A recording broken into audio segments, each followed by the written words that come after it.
Hello friends, welcome to Morocco, an explosion for the senses. Today, we dive into the heart of its vibrant, chaotic, and wonderful markets. It's not just shopping, it's about connection, people, and culture. Travel is the only thing you buy that makes you richer. Imagine the sounds, colors, and scents, spices, mint tea, and music. From Marrakesh to Essaouira, let's explore Morocco's unforgettable bazaars together. Our first stop, and what a stop it is, Jama El Fna in Marrakesh. By day, it's a bustling square, but as the sun sets, it transforms into a carnival, a concert, and a massive open-air restaurant. The energy here is electric, palpable, buzzing right through your shoes. Snake charmers weave hypnotic melodies, and storytellers gather crowds with ancient tales. Even if you don't understand the language, you understand the passion, the drama, the humor. Endless stalls offer spices in every color imaginable: fiery red paprika, sunny yellow turmeric, earthy brown cumin. As night falls, the square becomes a giant feast with grilling meats and bubbling tagines. The sounds, the smells, the sheer number of people laughing and eating together under the stars, it's a symphony of human connection. This place is more than a market. It's a living museum, a testament to the enduring spirit of Moroccan culture. You don't just visit Jama El Fna, you experience it with every single one of your senses. What a start! From the wide-open spectacle of Jama El Fna, we now plunge into the beautiful maze that is Souk Semerine. This is the main artery of the Marrakesh souks, a covered labyrinth where every turn reveals a new world of wonders. The sunlight streams through the slatted roof, creating dramatic patterns on the ground. It's like stepping into a real-life treasure chest. The first thing that hits you is the sheer volume of stuff. It's an explosion of color and texture. On one side, you have shops overflowing with textiles. Look at these carpets, the patterns, the colors, each one telling a story, and the djellabas and kaftans hanging in vibrant rows, just begging to be touched. You can feel the quality of the fabrics, the history woven into every thread. Then you turn a corner, and suddenly, you're in a cavern of light. This is where they sell the famous Moroccan lanterns. Hundreds, maybe thousands of them, made of metal punched with intricate patterns. When they're lit, they cast magical dancing shadows on the walls. It's impossible not to be enchanted. Now we travel to Fez, a city that feels like it's been preserved in time, and we're heading straight for Souk El Attarine. The name Attarine means the spice sellers, and they are not kidding. The moment you step into this alley, you are enveloped in the most incredible cloud of fragrances. The stalls are just breathtaking. You see perfect conical mountains of ground ginger, paprika, cumin, and turmeric. There are baskets overflowing with cinnamon sticks, star anise, and dried rosebuds. The vendors, who have often been here for generations, will gladly scoop some into a bag for you, their hands moving with a practiced grace. But it's not just the spices you can eat. This souk is also famous for its perfumes, oils, and traditional cosmetics. You'll find blocks of musk, amber, and sandalwood, which they use to create custom scents. And look at this, kohl for lining the eyes and akar fassi, a natural lipstick made from poppy petals. It's amazing to see these ancient beauty secrets still being used and sold with such pride. Alright, let's switch gears a little bit. We're leaving the ancient Medinas and heading to the bustling modern metropolis of Casablanca. And right in its heart is the Marché Central, the Central Market. This place has a completely different vibe. It's less about ancient crafts and more about the vibrant daily life of a big city. The first thing you'll notice is the incredible seafood section. Casablanca is on the Atlantic coast, and the ocean's bounty is on full display here.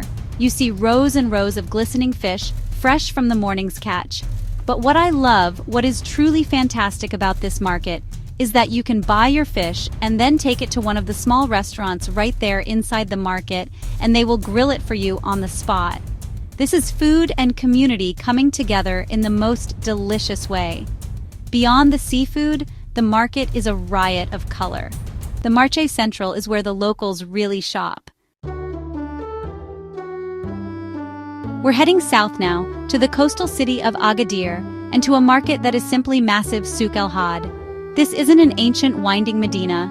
After Agadir was rebuilt following an earthquake in 1960, they created this huge modern souk, enclosed by high walls with several grand gates. It's one of the largest markets in Morocco, and trust me, you can find absolutely everything here. The sheer scale of it is what gets you first. There are over 6,000 stalls inside. It's organized into different sections, which is very helpful, believe me. This region is the heart of argan oil production, and Souk El Had is the place to get it. You can see women's cooperatives right here in the market, sitting with traditional stone mills, grinding the argan nuts by hand, and the crafts. While the souk is modern, the goods are traditional. It's a fascinating blend of modern convenience and timeless Moroccan tradition. We're back in Marrakesh, but we're stepping away from the main tourist souks to a place that feels a little more raw, a little more real. This is Bab el Khemis, which means Thursday Gate, because it traditionally hosted a big market every Thursday. Now it's a sprawling flea market that happens every day, and it is a treasure hunter's paradise. This isn't a polished, pristine market. It's dusty, it's chaotic, and it's absolutely wonderful. People lay out their wares on blankets on the ground in makeshift stalls or just piled up in a corner. You have to have a good eye and be prepared to dig. But oh, the things you can find. Old doors with intricate carvings, vintage Berber jewelry, antique furniture, and strange, unidentifiable objects that make you wonder about their past. The people here are fascinating. You have serious antique dealers, guys who just cleared out an old house, and artisans who specialize in restoring old items. It's where the real treasures are hidden. We're diving back into the heart of the Marrakesh Medina, but to a very specific and fascinating corner, Rabba Kedema. This is also known as the Spice Square, but honestly, it's so much more than that. This is the traditional apothecary's corner of the souk.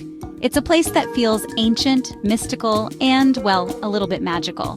The air here is thick with the scent of herbs, spices, and things you can't quite identify. The square itself is a vibrant explosion of color. The vendors display their goods in beautiful, overflowing baskets. You see the familiar spices, of course, the saffron, the cumin, the turmeric, but then you start to notice the more unusual items. Dried lizards and chameleons, which are used in traditional remedies and potions. Strange roots and gnarled pieces of bark. This is where Moroccans have come for centuries for traditional medicine. It's a living example of a system of knowledge that exists completely outside of modern medicine. We're back in the incredible city of Fez, but this time we're exploring a very special neighborhood, the Mela, the historic Jewish quarter. And at its heart is the Mela Market. This market offers a different flavor, a unique perspective shaped by centuries of Jewish heritage coexisting and blending with Moroccan culture. Walking through these streets, you can feel the layers of history all around you. The architecture here is immediately different. You'll notice balconies on the buildings, a feature you don't typically see in the traditional Medina. The market itself feels more like a neighborhood street market than a sprawling souk. It's where the residents of the Mela do their daily shopping, and it has a wonderful, local community feel. The pace is a little slower, a little more intimate. It's a place that feels full of stories, a place of resilience and beautiful coexistence. In the quiet walled city of Tiznit, silver is everything. Here, small shops and workshops create Morocco's finest Berber jewelry. The gentle tapping of hammers fills the air as artisans transform silver into intricate pieces. Techniques are passed down through generations, honoring Berber heritage. The jewelry is bold, geometric, and adorned with vibrant stones, true Berber artistry. For our final stop, we head to the windswept city of Essaouira. With whitewashed walls, blue shutters, and seagulls overhead, this place is magical. The heart of daily life is the vibrant Essaouira fish market. Early morning, blue boats return with the night's catch. Choose your seafood and have it grilled right on the spot. The Essaouira fish market is a feast for all the senses. And just like that, our incredible journey through the markets of Morocco comes to an end. Wow, what a trip. Thank you so much for coming along with me. We saw so much, didn't we? From the grand theater of Jama El Fana to the salty, delicious chaos of the Essaouira fish market, we've tasted, smelled, and felt the true heart of this amazing country. I hope you felt like you were right there with me, getting lost in the alleyways and making new friends. These adventures, these connections, they are what I live for. If you enjoyed this journey, if it made you smile or made you hungry, please It would mean the world to me if you would subscribe to the channel. Every subscription helps us to keep traveling, to keep exploring, and to keep bringing these beautiful corners of the world to you. So, until our next adventure, remember to be open to new experiences, to talk to strangers, and to always try the local food.